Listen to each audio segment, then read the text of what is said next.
Welcome back to another episode of A Mental Health Break with Vincent A. Lanci. I'm Vincent A. Lanci, speaker, coach, and author of the books Mr. Lanci Talks Mental Health and Left for Dead, A Story of Redemption. And I am Dr. Denise McDermott and glad to be here this morning. When I was 21 years old, I was the victim of a hit-and-run accident while walking home from a friend's birthday. After coming out of a coma and suffering from a traumatic brain injury, or you may know of as a TBI, I soon realized that it was time to put my mental health on a very high pedestal. This transformative experience has led me to create a podcast that is all things mental health. It has also led me to create my new book, Mr. Lanci Talks Mental Health. Be sure to check it out on my website after the episode ends. Would it add value to your life to hear mental health professionals and advocates share their authentic stories relating to mental health? If you answered yes, you came to the right place. I want to start by congratulating you for making your mental health a priority. If you enjoyed today's episode, please rate the show 5 stars and continue listening by subscribing. I would like to welcome you back to another episode of COVID Talks. I will continue to bring back previous guests to reconnect with you all. These guests will highlight their experiences during the COVID-19 lockdown to add immediate value to you all. For this episode, I am happy to introduce my guest from the first episode ever on this platform, Dr. Denise McDermott. Denise is one of the experts in my new book, Mr. Lanci Talks Mental Health. I met Denise by taking a chance when my first book, Left for Dead, A Story of Redemption, came out. I researched the top mental health influencers in the field to potentially make a difference with. This guest was on the top of all of those lists. She has been in private practice since 2001 and as a medical doctor with board certifications in both adult and child psychiatry, she treats children, adolescents, and adults. Her goal is to empower you, your child, and your family to live the best life possible. Her approach is to encourage people to believe in wellness, not illness, and to lead a balanced, healthy lifestyle. Her incredible work has led her to creating the worldwide brand in Dr. Denise. So allow me to please introduce my good friend, Dr. Denise McDermott. Denise, thank you so much for coming back on the show. Oh, Vince, thank you so much for having me. And I'm so excited about all that you're up to. Me as well. Thank you so much for coming on. Would you mind please reintroducing yourself to our listeners and sharing part of your story before we dive in and get going, and also touch on your role relating to mental health? Yeah, great. Fantastic. I, like you, am really passionate about changing the way we think, talk, and act about mental health. I'm an integrative psychiatrist. I'm a mother. I have a podcast. Now I also have a new media company. So I'm really just expanding. Everything I do, though, is about healing. And also, I like to have a give back component to everything. So it's just great to be here with you today. Yeah, Denise, thank you for sharing all that. I think it's a great time to get involved. Each episode, my guest and I go through a series of 6 questions called the main event. For COVID Talks episodes, we will have a main event of its own. So you ready to go, Denise? Yes, let's do this. Great. So let's begin the show with talking how your mental health was overall affected from this 2020 pandemic. I have to tell you, I have been one of those people who this has been a time of renaissance for me. So I've found that I've actually been thriving. I've been still swimming 6 days a week. And I think the mental health that I really want to focus on is how it's affected my patients. But I Yes. think I went into the pandemic with lots of tools, with fitness, mindfulness. I have, in fact, Vince, right now, I have my Reiki candle lit next to me. I like to set focused intentions so I get more done. And it's been actually the most creative time. I think I've launched over 45 or 50 shows. So I've been Yes. having a blast. And then I also have been in a creative entrepreneur space. So I think my reaction to the pandemic and COVID has been to dig deeper in my creative endeavors because I think a lot of us get isolated and feel alone. Mhm. And I find when I'm doing shows and connecting with others around the world, I don't feel that way. Right. Well, I can agree with you there. And I know all the work you're doing is so positive, setting the example of having good routines to get through this pandemic. The swimming, I know firsthand as well. exercising in any facet. Exercise does not mean only lifting weights. It improves your mental health so much, and it just creates a clear path for me to think throughout the day. Absolutely. It's so good for cognition. It's good Mm. for our physical and mental fitness. And for me, it's a spiritual workout too when I'm in the pool. That's where I get all my most creative ideas. Yeah, I can agree with that. When the juices are flowing, you're feeling good, creating great thoughts. That's awesome. But what would you say has been the most difficult part of the 2020 pandemic for you? We can talk from your perspective or from your clients. Well, I'm going to be really vulnerable with you. The last 2 weeks have been the most stressful. I've had at least 4 people that have wanted to commit suicide. And I've actually, because it's the pandemic, it's telehealth. And I did go and do a home visit where I picked someone up in my convertible. We went to my office. It's got an outside patio. I haven't been seeing patients in person, but it's really tricky with the pandemic because a lot of people don't want to go into the hospital because Hmm. they don't want to get COVID. And I'm talking all age groups. I've got people in college, housewives, different people that are really struggling. It's almost like we're at that 6-month mark where people Yes. are hitting the breaking point where they're like, is this really, how much longer can this happen? When do I get to see my loved ones? So to be really honest with you, the other thing that's hard is I'm a single mom. Yes. So I will be on a call with you or telehealth and I'll hear that my son did not log on to Zoom. He does not love school. I'm sort of hiring out someone to help him stay on task, but they can't always be here. Hmm. And I think for a lot of parents struggling around the world, it's difficult to manage work and our kids doing home, like distance learning. I can agree with that. You're definitely juggling a lot of tasks, and especially for children, which is why I'm really excited for the book to come out, as these kids have their whole lives pretty much relied on their adult figures. They have everything out of their hands, and the only thing they knew was school, go see your friends, has been taken away. Yes, yes. And also, when you've got an 11-year-old like I do, I've Vince, he literally, if he's bored in the middle of a lecture, he'll just log off. And I will get a message from the teacher saying, Kieran's logging off again. Cause he's like, Mom, I'm not learning. And then he's like, Mom, your report card's just a piece of paper. And I'm like, Kieran, dude, like he's already got little entrepreneur ideas. I'm like, I you've was got just to going to get say that. He's got a role model and with you that's showing him that if you do work hard and you do believe in yourself, whichever route you want to take, you can succeed. But unfortunately, it's more than a piece of paper at that age. Yes, it sure is. And he's a negotiator too. You would love him. So once COVID lifts, if you ever come to LA, you're going to get a kick out of Kieran. Yeah, I'm looking forward to our first time actually meeting each other. We've been collaborating on a bunch of projects up until now. But Denise, what are some ways that you've been coping with the additional change and stress from this pandemic? Well, I will. I am really fortunate. I call it your quarantine crew or your pandemic crew. Hmm. So one of the big game changers for me, as I don't know about you, but when you're trying to limit your exposure to COVID, I have a few people that are also part of my Ascension team for the new media company. One in particular, our friendship's amazing, and she has an extra wing to her house, and she knows how hard I work keeping patients alive. And we have a creative process where we're working on some music lyrics and prose. So one of the big ways I've been coping and feel so fortunate is I head out of what I call my Hunger Games district, everyone. When I get in the car, I'm like, dun, dun, dun, leaving Manhattan Beach. And I head on over to Pacific Palisades, and I literally feel like I go and like hit reset. And I have a place where there's a pool and I have a chance to meditate and we do creative endeavors. So that has been, I know everyone's listening like, oh, if only we could all be so fortunate to have a friend that has a setup like that.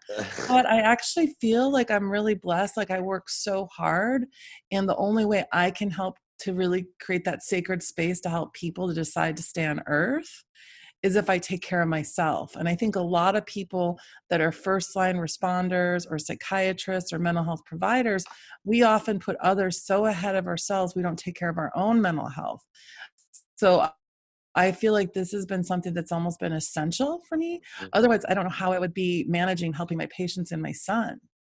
Absolutely. Well, I think that's a great preview you just gave to everybody listening on unintentionally, where your part in the book coming out, Mr. Lanci Talks Mental Health, self-care, self-love, making sure those things are prioritized. So that's awesome. Yeah, no, I talk universal truths, awareness, self-love, and altruism. And I'm so excited about your book because I think prevention and talking about your inner world, your feelings, good habits, that helps us to stay on the top of our game. I mean, everyone can still have a tough day, though. I mean, Hmm. I have tough days. I'm sure you have tough days.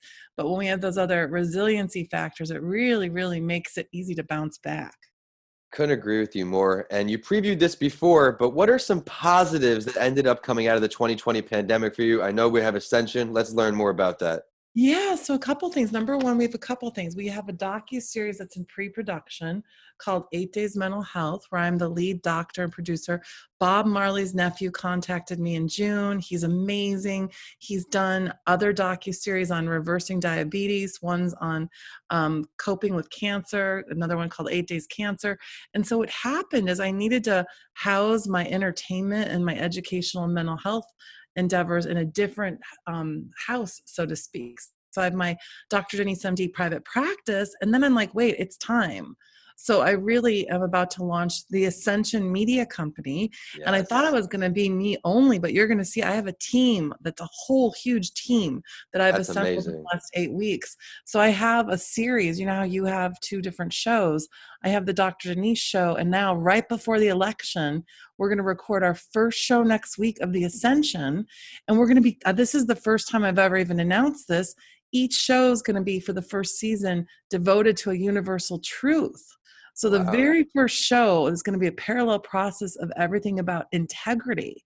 And you're going to love this. I have my Black spiritual doppelganger, Dr. Andrea Best. She's also an integrative psychiatrist and understands the universe from a quantum standpoint. Jennifer Schaefer, who's actually a practicing medium. So we have someone called the Ascension Medium, and I asked her to be co-founder.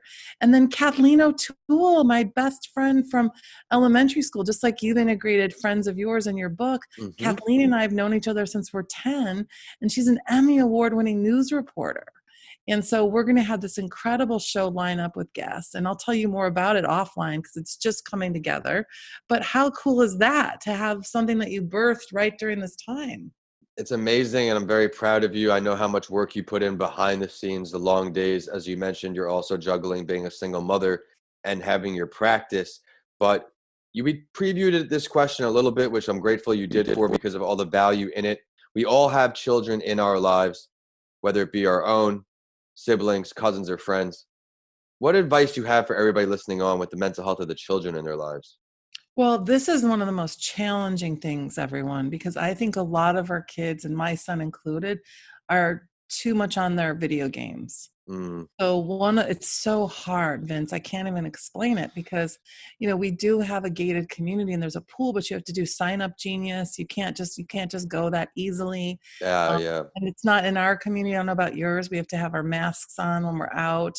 And my son has sensory issues, so he doesn't even like wearing a mask. Mm. And so one of the biggest challenges is getting him the right amount of physical fitness.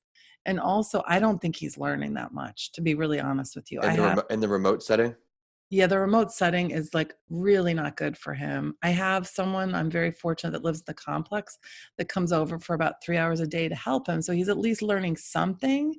But I've just had to surrender as a parent because of his own learning challenges that he's not going to get all of his assignments done. I cannot stress about that. There's no way I can manage a full practice, manage creative endeavors, and my son and I's neurostyle do not work together for me being his teacher.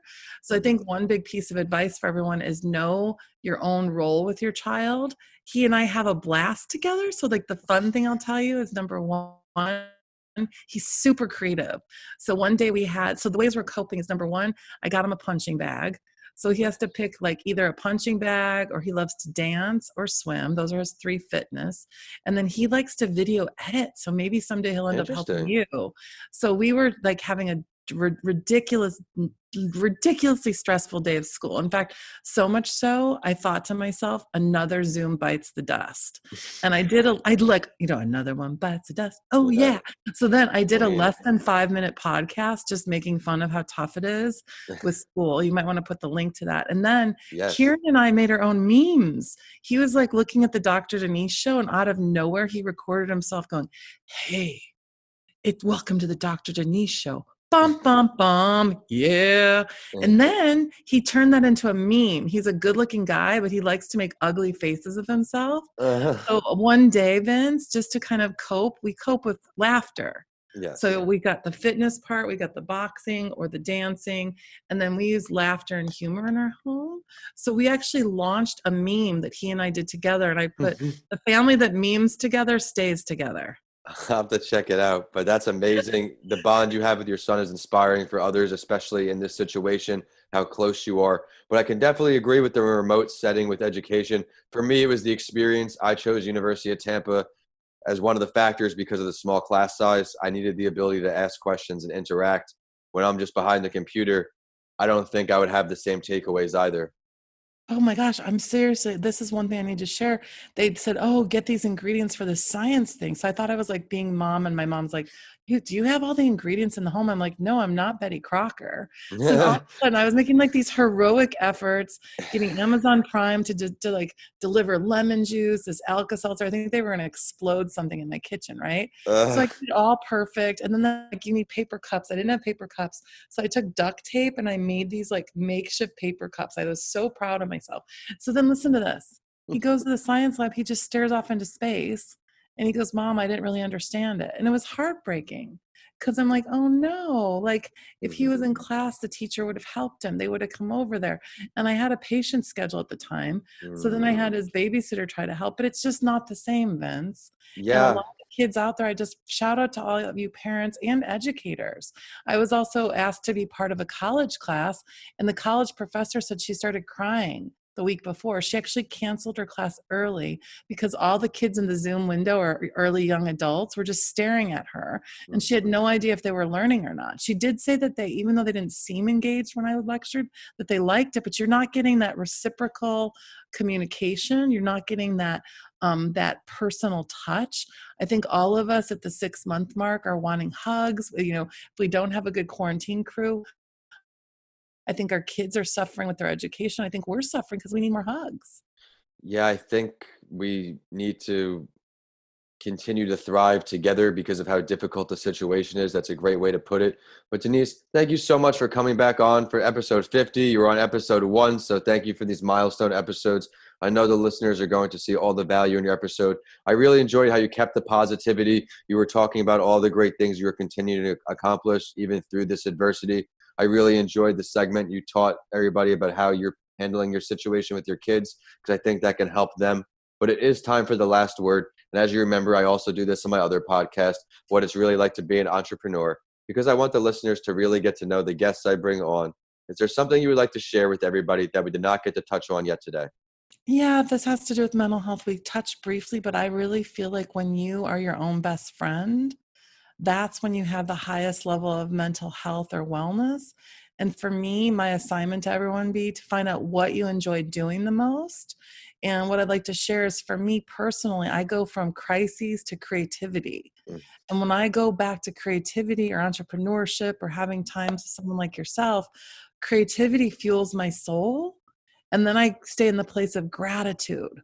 So for me, gratitude is my secret sauce. And then I back that up with creativity. And that keeps my own mental health really thriving during this difficult time. That's why I look so happy in all the pictures, because I have like like almost like a workout plan, like Mm-hmm. dun, dun, dun, crisis, dun, dun, dun, done a new show. And by the way, that dun, dun, dun is the way I entertain myself in my mind.